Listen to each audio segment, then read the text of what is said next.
Daqui a Carolina Paiva, da Holy Reader, e eu estou aqui para vos falar acerca de dois livros.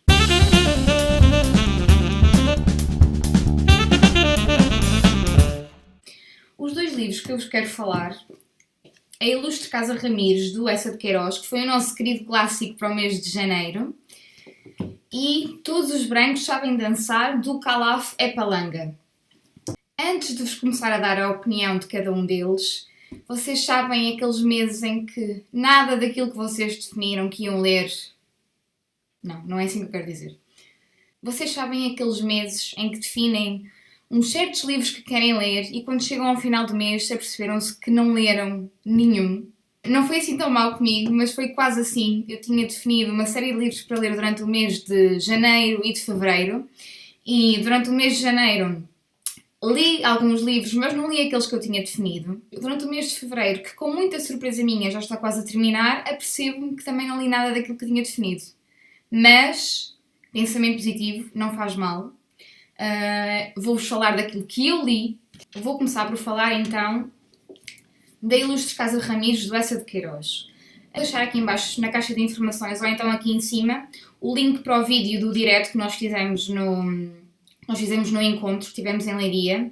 O vídeo está no canal da Cristina do Books and Beers e está lá gravada toda a nossa discussão, que foi muito gira e, portanto, espero que deem uma vista de olhos, se é que ainda não deram. Para além dos Maias na secundária, eu não tinha lido mais nada do Eça. E, portanto, eu ia um bocadinho sem saber. Eu sabia que ele tinha um estilo bastante requintado de escrita, mas não sabia muito bem o que é que havia de esperar. Quando eu comecei a ler, nas primeiras 3, 4 páginas, fiquei um bocadinho reticente. Pensei, bem, se calhar isto não vai correr bem, ainda para mais era o livro escolhido para o Clube dos Clássicos e eu queria mesmo que corresse bem. E então continuei, também eram só as 3 primeiras 4 páginas, continuei e acabei por gostar muito, começar a gostar muito da leitura, achar muita piada ao protagonista, que é o Gonçalo, este senhor aqui da capa. A escrita do Eça é muito boa. Ele tem um sentido de humor fantástico e acho que este personagem deste livro foi o ideal para ele conseguir revelar todo esse sentido de humor dele.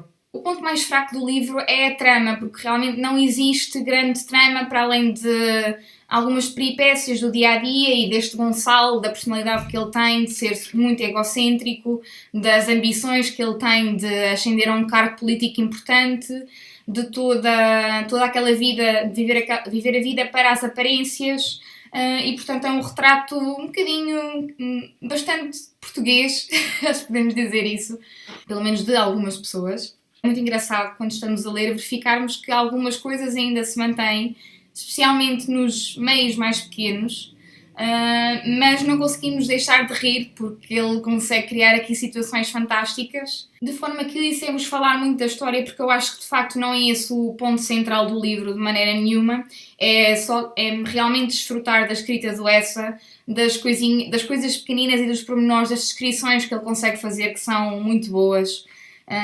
Não é um tipo de escrita que flua muito bem, porque há realmente ali frases em que nós temos que parar e tentar perceber uma única palavra da frase para ver se conseguimos captar o sentido dela. Foi muito boa experiência. Eu, na altura que fui ao encontro, ainda não tinha terminado de ler, entretanto terminei. Eu só posso recomendar, de facto, não se calhar como primeira leitura do Eça, apesar de não ter lido mais nenhum dele, mas pelo que eu ouvi das outras meninas, há outros livros onde esta riqueza da escrita do Eça está presente e temos também uma boa trama, que eu acho que não é o que acontece aqui.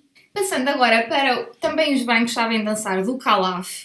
O Calaf é um membro da banda dos Buraca Som Sistema, que alguns de vocês deverão conhecer. Vou-vos mostrar aqui a fotografia do Calaf.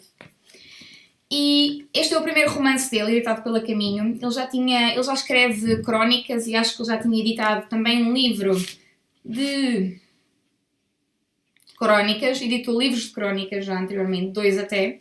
O ponto de partida para este livro é uma situação real que o Calaf passou quando ele estava a tentar deslocar da Suécia para a Noruega para dar um concerto com os Buraca Som Sistema, e quando ele estava a atravessar a fronteira, o autocarro onde ele estava foi parado pela polícia e as pessoas começaram a perguntar pelos passaportes das pessoas que iam dentro do autocarro e ele não tinha um passaporte válido, portanto foi levado depois para a polícia, interrogado e passou lá ainda algumas horas. E durante todo este processo há várias reflexões na cabeça do Khalaf que ele passa aqui para o livro. Algumas delas já nada a ver com aquela situação em específico, mas com situações que ele viveu em várias cidades por onde ele passou. Ele vai fazendo aqui faz daquele acontecimento uma ponte de ligação com outros que ele acha relevantes aqui para a história. O livro está dividido em 3 partes e eu fico com a sensação de que, à medida que vamos avançando nas partes, a primeira parte sinto que é muito autobiográfica mesmo, a segunda vai-se desvanecendo um bocadinho essa realidade e na terceira eu já acho que é totalmente ficção. O que é que o livro fala? O sentimento que é ser estrangeiro em todos os países pelos quais ele passa. O que é isto de ser estrangeiro? Até ao Kuduro, à revolução que os Buracos São Sistema na altura introduziram com o seu som completamente diferente daquilo que na altura existia.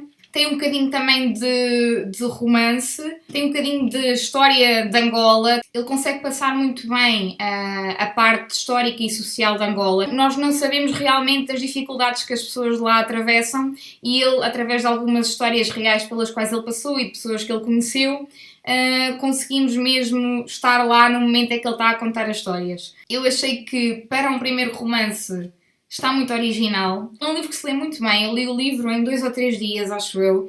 Ele flui muito bem e abrange tanta coisa dentro dele. Diz aqui que é um romance musical, mas eu acho que é muito mais do que isso. Abrange tanta coisa, tantos assuntos, tantas pessoas diferentes que aqui estão, tantas culturas, que eu acho que acaba por ser um livro que consegue agradar um bocadinho a toda a gente, na minha perspectiva. Como ele vai alternando sempre entre vários assuntos, acaba por não ser nada cansativo e a maneira como as coisas são apresentadas são de forma simples, a linguagem é muito simples, muito clara. Nós não nos perdemos nos acontecimentos e quando ele volta a retomar a mesma situação mais à frente, nós conseguimos nos recordar do que é que aconteceu. Portanto, foi uma experiência muito boa de leitura.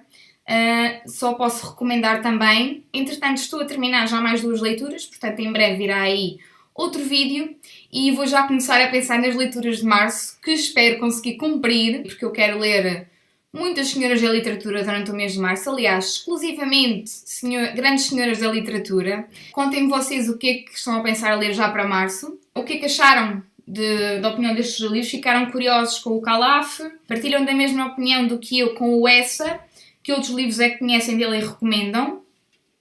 E por hoje era só isto. Obrigada por estarem aí mais uma vez. Beijinhos.